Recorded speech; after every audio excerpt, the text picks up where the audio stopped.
Hi, today we're going to do a session on entomology. I'm Dr. Rena Azar. This is Dr. Susan Raschal. Today we're going to talk about the fire ant. Yes. Some of you may have come in contact with a fire ant. Some of you may have heard about other people who've come in contact with a fire ant. But if you live in the South, there is no way you can get around fire ants, unfortunately. Fire ants actually are native to South America, and they have moved steadily north. They have crossed the U.S. border, and they're going further and further north. So they are in Tennessee, Virginia, Alabama, all states in the southern regions. And unfortunately, they can cause problems. One of the things that we have learned about fire ants is that they are polymorphic, which means that they're different colors. We describe them as the imported red fire ants, but the truth is that the male ants, especially the workers, are black. They're not red. And then some are yellowish that have black in them or brown in them. The gaster, or their back end, is a different color. So recognizing if there's fire ants in your yard is extremely helpful because there's different ways to kill these insects. So fire ants can be a problem. Why? What do they do? So Leah, show us the first picture. Their mounds can be very extensive. You see that? You can see the mound right here. Here's our little friend, the fire ant. This is the front. You can see those pinchers on there. They have their insect legs, and there is their gaster. This is called the gaster. This one is red, and this one has a black behind, or the gaster is black. This mound that you see in the picture, the mounds can get 3 feet wide, and they can go very, very deep. They can accommodate 500,000 fire ants. The other thing is that those fire ant mounds can grow to be 1.5 feet tall. It's really hard to miss a mound of fire ants because they are plentiful, and the fire ants prefer the really warm weathers, which is why they tended not to go north. But unfortunately, they're getting more and more acclimatized to the cooler weather. But they like to be in sunny areas, and that's exactly where they'll stay.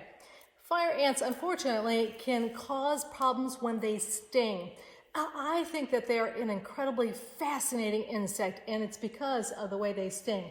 Dr. Azar is going to show us this picture, and this is how a fire ant stings. The stinger, it comes at the area of the gaster, which is this area here, and what they'll do is they will bend in half, kind of like a bobby pin. They'll bend almost in half, and they will sting in a semicircle, and in 95% of the stings, they will form a pustule, a sterile pustule, so not one that is infected, but a pustule. Dr. Azar is going to show you a picture of some folks who have gotten stung multiple times by fire ants.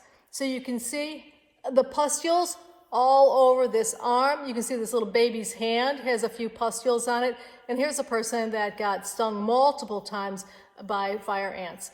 Fire ants, thank you, are extremely aggressive, and they don't like anybody messing with their mounds, their nest. And if their nest gets overcrowded, that's when they decide it's time to up and move, and then they go to another location. And I was sharing this with Dr. Azar, one of the things, again, that's so fascinating about them is they call it nuptial flight. And nuptial flight refers to the fact that when they are in the air is when they mate.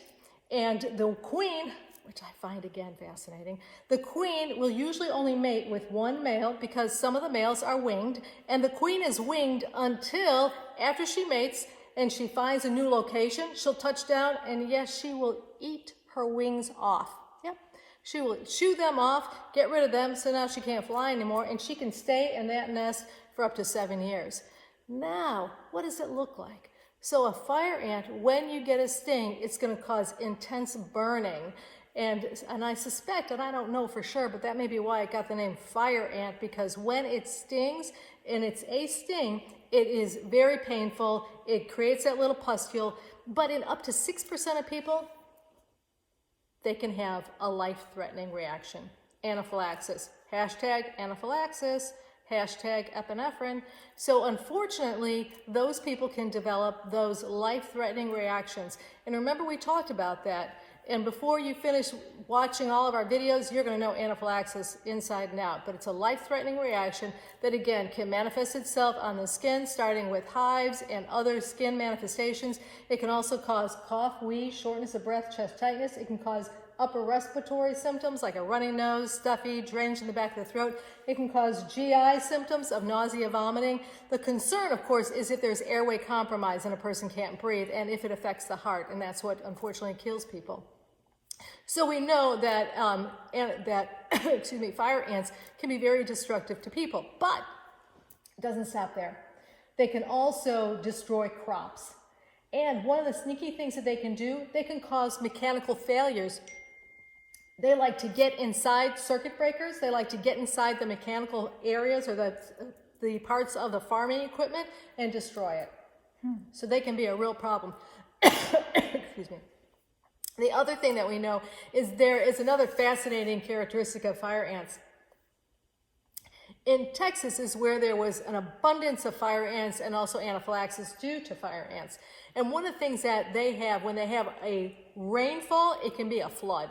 And when they get a flood, you would think that that would kill the fire ant.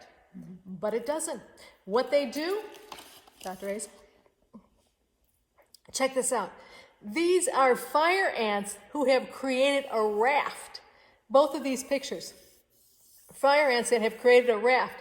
And what they do is they can travel up to 12 miles on that raft. So they get on a body of water with the queen in the center and all the baby fire ants or the larva stage and the nymph on top. And then they will rotate, the fire ants will rotate. Another piece of literature I read, they said that some of the fire ants will kick off the male workers and they'll drown. So apparently if you're not needed, if you don't have a job to do, you're not getting on the raft. So they will kick them off and they will drown. But the other ones, they will recirculate, and there are pheromones and other chemicals that get released that tell them when to come up. And when they come up, they advance on a little bubble and they come up to the top and then they switch places. So they can travel, like I told you, up to 12 miles. And then they set down their roots on dry land and they create or form another nest. So they are extremely resourceful, if you will. But if someone has, like up to 6% of the people who have anaphylaxis, we talk about emergency preparedness. Dr. Azar, what is one of those number one things people need to do if they get stung by a fire ant and they have a life-threatening reaction? Well, they need to recognize what life-threatening reaction is, and a life-threatening reaction involves two systems of the body. Dr. Raschal talked about all the different systems that can be involved. So if you have manifestations of skin, hives, etc., maybe nausea, vomiting, headache, diarrhea, you got two systems involved. You need to recognize it as a life-threatening situation. Right. And for most anaphylaxis, you have to react immediately. Right. So Dr. Raschal talked about if you are truly prepared because you know you have that history, you can have an EpiPen with you. If you're not truly prepared but you recognize it as anaphylaxis, getting to a hospital is critical. And one of the things that, thank you very much, and one of the things that, again, we couldn't overemphasize is having that auto-injectable epinephrine, whether it's an EpiPen or an IVQ, available, and you need to get it in within the first 5 minutes. And either way, you want to call 911 or get to the nearest emergency department so that you can be treated. There are several things that can be done with abatement, and probably one of my favorites, I shared this with Dr. Azar, is the decapitating flies. So a fly, this decapitating fly, will fly and lay the egg in the abdomen of a fire ant. As that egg hatches, that hatchling will actually find its way up to the inside of the fire ant's body, will eat the glands and some of the muscle, and then release an enzyme that causes their head to fall off. Isn't that crazy? So that is some of the strategies that some folks are using in farming and other areas to try and get rid of fire ants and to try and keep it under control, because we know balance is the key. So again, fire ants, they can be very destructive. Now I have to say that there may be other things that they can do that are certainly helpful, but the key, again, like everything, is balance, balance, balance. But you want to make sure that you are armed and prepared in the unlikely event that you have a life-threatening reaction to a fire ant. We also refer to fire ants as venom.